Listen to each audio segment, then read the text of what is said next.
Bien plus qu'un simple parc animalier, c'est une promesse de renaissance. Sous le regard bienveillant des soigneurs, chaque animal réapprend la douceur de vivre.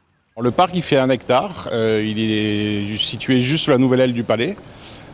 Sur 4 niveaux, on présente à peu près 50 espèces d'animaux pour à peu près 400 animaux. Oui, ils viennent de saisies de douane, des abandons, ils viennent aussi d'échanges entre parcs zoologiques et de naissances qui ont lieu sur place. Au cœur de ce sanctuaire, la nature offre un spectacle incessant de renouveau. Depuis avril dernier, le parc animalier célèbre une 60aine de naissances.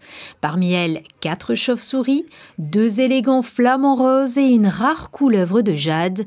Un serpent dont moins de 8 parcs en Europe peuvent se vanter d'en posséder.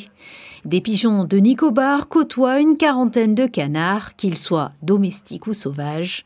Pendant ce temps, les ibis rouges, fidèles à leur rituel, nichent patiemment, attendant l'éclosion imminente de leurs petits. Concrètement, dans la majorité des cas, on laisse faire des choses. Donc on laisse les parents s'occuper. Si jamais c'est leur première ponte ou leur premier petit, très souvent ils abandonnent ou l'élevage se passe mal, mais on est obligé de laisser faire parce qu'en fait ça fait partie de l'apprentissage.